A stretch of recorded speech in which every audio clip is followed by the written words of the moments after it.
Thank you very much. Thank you to Andras, Bernat, Kinga for organizing this. I know that it's been 2 years in the making and COVID has intervened, as Kinga has mentioned. So I appreciate being here and their organizational efforts. As Kinga said, I'm going to talk about the workplace applications of platforms. And what I want to do is start from the point that I think we're all familiar with people being terminated from their employment for posting things on Twitter or Facebook or, excuse me, Meta now. So I want to situate that in a larger context. And I use this phrase, the threshold is the place to pause, and to really hammer away at this idea that I think we are living in a phenomenal time. And what we do now, I think, will have real significant impact moving forward. How we address the issues of information technology. And I look at employers as gatekeepers, and I've called platforms for discipline, meaning people are, or workers are being disciplined for what they write online. And I'm reminded, I've added to the slide here to remind myself of what Andras had mentioned yesterday in his introduction, the dangers of private power to restrict free speech. And with the workplace, what we see is employers are put in that position. So we have a very tangible example of private regulation. But it goes a bit further than that. It's what the employer determines is speech that is offensive, loosely determined. And I'll give you a couple of examples in a bit of contract clauses that give this wide power. So I'm trying to set this up to say at the last bullet point here that the effect on workers' speech is an example of a larger issue, and that is the digitalization of work, which underlying that phrase, digitalization, is really a commercial emphasis. Now, I'm reminded being here in Budapest of the, and forgive my pronunciation, the Hubei versus Hungary case. And I think that was actually a case that I would have liked the Court of Human Rights to have gone a bit further. I think there was a little bit of an under appreciation of what the bank defendant was saying in that case. But another underlying point here, I think, is social media speech is seen as a lower form of speech. And to give you a tangible indication of that, I've bolded a portion of a 2019 UK Supreme Court decision, which I find fascinating, not in a good way, unfortunately. And here you have a Supreme Court saying, please don't come to us trying to tease out the nuances of social media speech. It's not worth it. And I think that's actually quite remarkable because it has a hierarchy of speech put into it. So when we look at workers' speech on social media, it's almost a subcategory because workers' speech, as we'll find out, I'll use the UK as an example, is seeing a bit lower. So we have a real layered problem here. And to me, the workplace is the best place really to investigate this. Now, where are we at right now? Well, the EU, if you've read one of their documents from January of this year, says we're in Industry 5.0. I'm going to say we're in 4.0 right now. And we have the now former Chancellor Angela Merkel talking about the fourth industrial revolution, Schwab from the World Economic Forum talking about the fourth industrial revolution and what that means.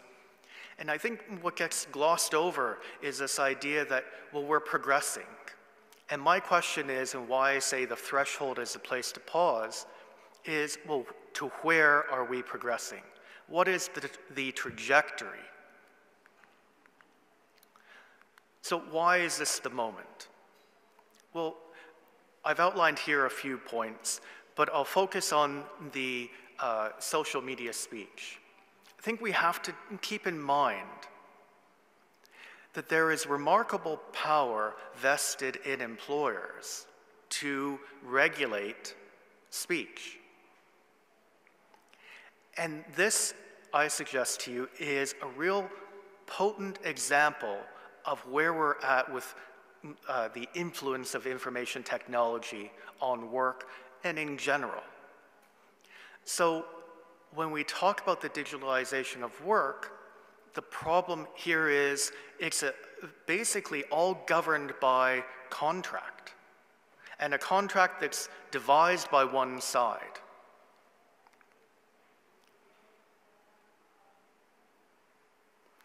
And I think if we look at the workplace, and I'm focusing on the second last bullet point, what is remarkable is, and we've talked about algorithms and automation, it's remarkable that we're taking the humanity out of the workplace, which is historically the most human of areas, especially if we look at law.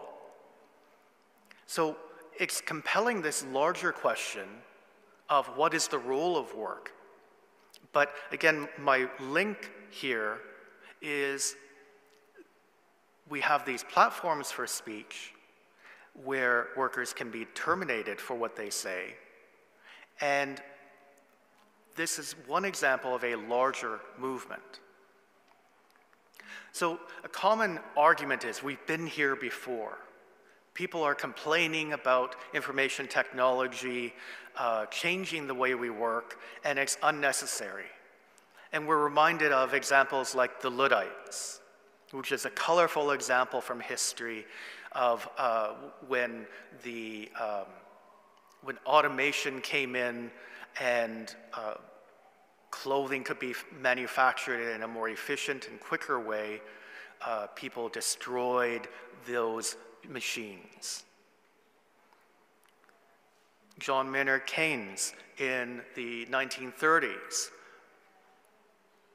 in his essay, Economic Possibilities for Our Grandchildren, talked about the discovery of means of economizing the use of labor outrunning the pace at which we can find new uses for labor. So these are the larger perspectives, I would say, that we're looking at these platforms in. What do the platforms point to? What do the platforms tell us about the trajectory? Why is now different? Well, I'm going to skip to this slide. And I think this really crystallizes the point. If we contrast two American cities that are hubs for industry in their respective times, 1990 Detroit for automobiles, and Silicon Valley, San Jose, 2014. Look at the contrast in the number of workers. It's a phenomenal reduction, but similar revenues. And I would suggest to you that this is where now is different, and I think we need to really look at this trajectory that I've been discussing. So, what are the effects of information technology? Well, I've mentioned social media, and I like using the UK because the current Prime Minister is very good at this colorful language of global Britain. Whatever global Britain means, it's not necessarily for everybody to come to global Britain, which I think is a nice irony of his rhetoric. So what we have is, in the UK, there is remarkable power to terminate workers for what they say online, on social media. I'll take the example of this case. This case has been spoken to widely. Now, Smith put on his Facebook page that he opposed same-sex civil marriage. Fair enough. He has that right in a democracy. But he was disciplined for it, and it was actually an accommodation by his employer that he was only demoted and not terminated. Now, in a free democratic society where these platforms enable free speech, my question is, why does that right to free speech seem to be truncated or diminished once you enter the physical workplace. And we can add to that with internet platforms. You don't even have to enter a physical workplace. You can virtually be connected to it and be disciplined. Crisp versus Apple, a very easy case to remember. Mr. Crisp, for some reason, posted on social media that Apple products were awful. Understandably, Apple terminates him. I think we can understand that. But what's odd is the tribunal said, well, this isn't a matter of free speech. It was unimportant speech. Well, why is that unimportant? We may say it's ill-informed, we may say it's ignorant, but it is expression by a worker. But because he is in an employment situation, the employer can terminate him, okay? But you also see the adjudicator making a judgment as to the value of the speech. So it's a remarkable extra layer. Now here are two examples of contract clauses from UK employment contracts. If any of you have been to the UK, you'll know Wetherspoon in the first case is a chain of bars.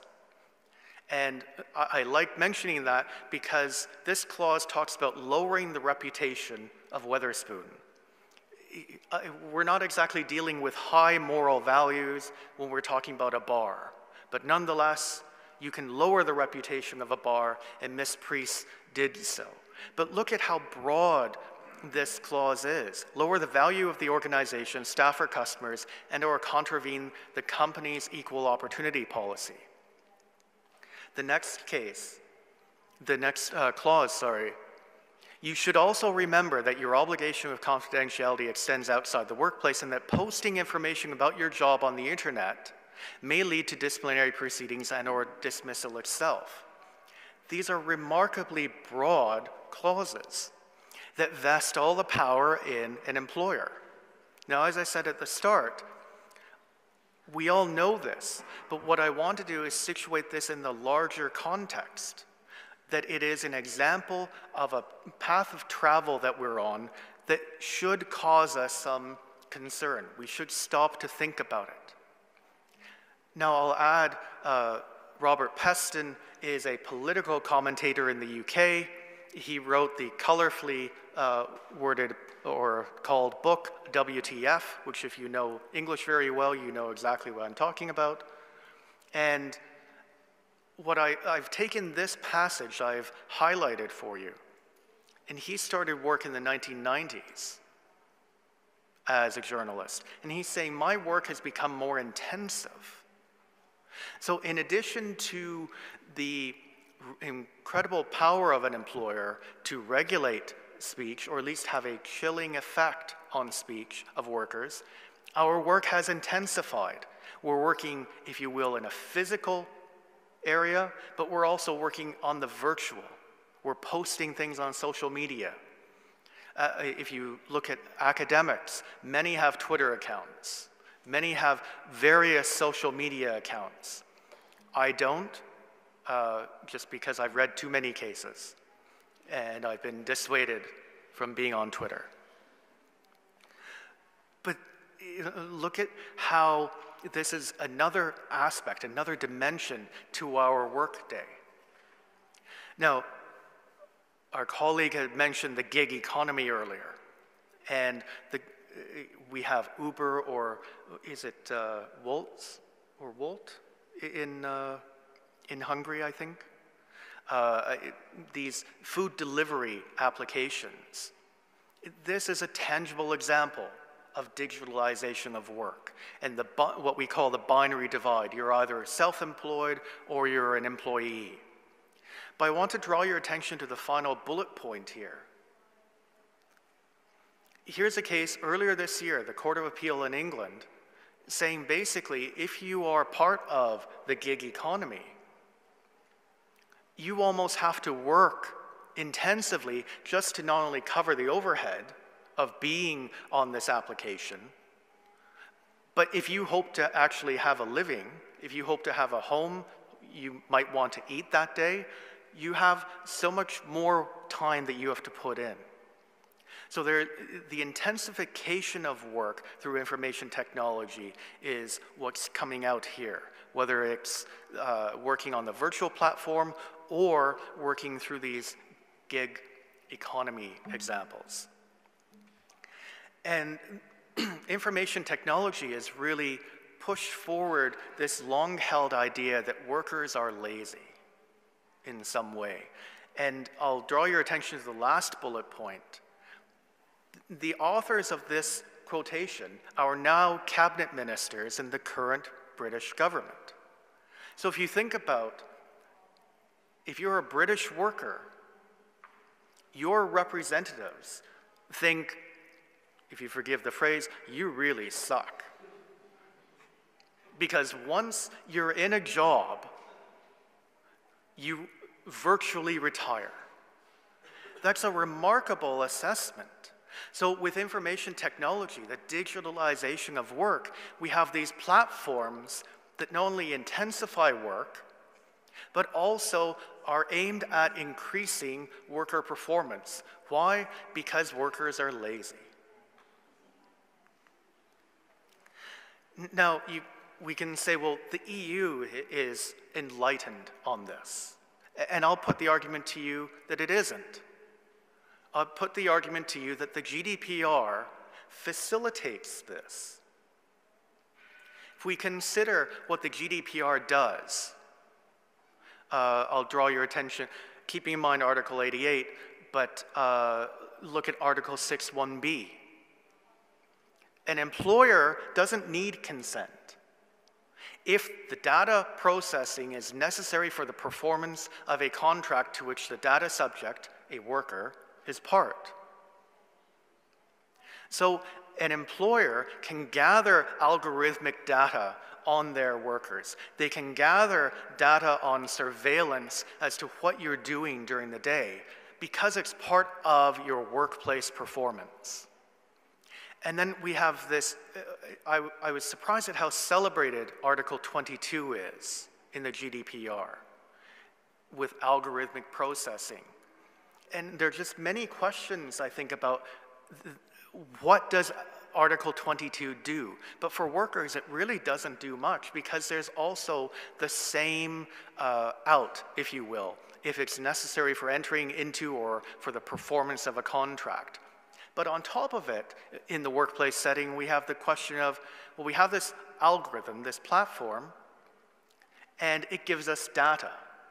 And Article 22 says, well, a human should make the significant decisions. And my question is, well, what does that mean? If I get an algorithm that says, you have spent an hour every day for the past week on social media not working, and that is a violation of your contract, am I not just giving effect to what the data tells me? Even if I make the final decision, for a human to contradict that data, you have to come up with a reason. So I think it's a bit artificial to talk about human decision-making. We have legislation, and we have California, we have Spain. For those of you that may not have seen, so the last US election, very celebrated because it was stolen, according to some. In California, it also had a ballot question about platforms. And Uber and Lyft, two of the platform companies, really lobbied hard to get themselves out of the law's application. So the point here is governments will legislate very specifically, but that's no guarantee, as we see in California, that the legislation will be effective, let alone enforced.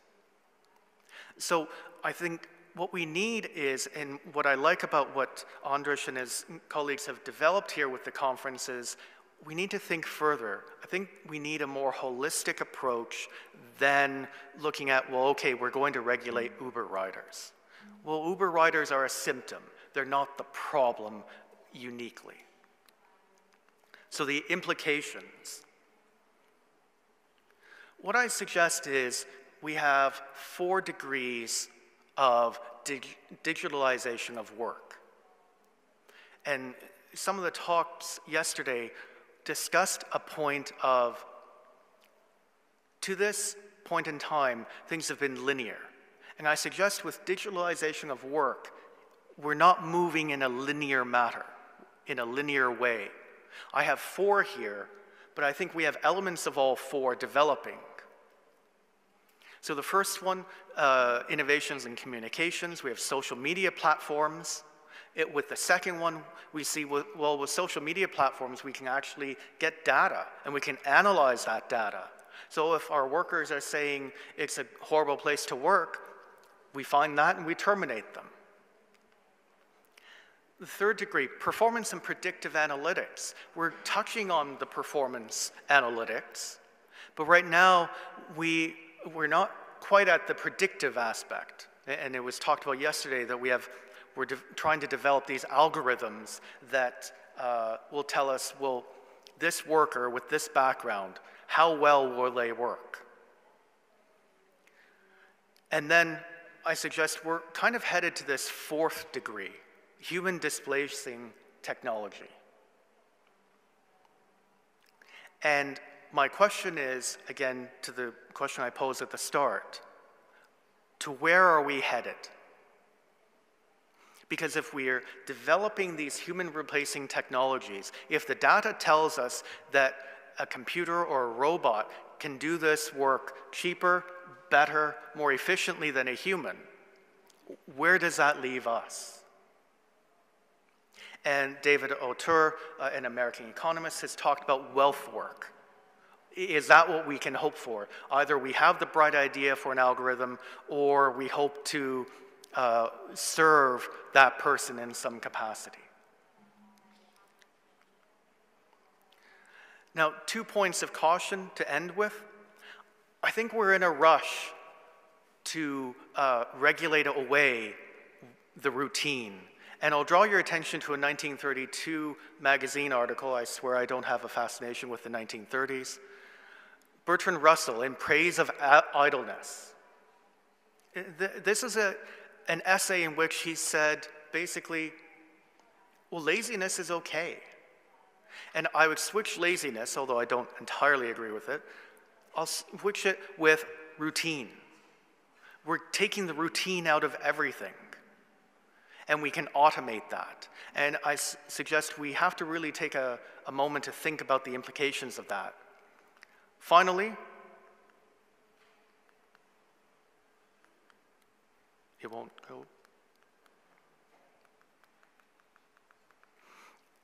Thank you. Inequality.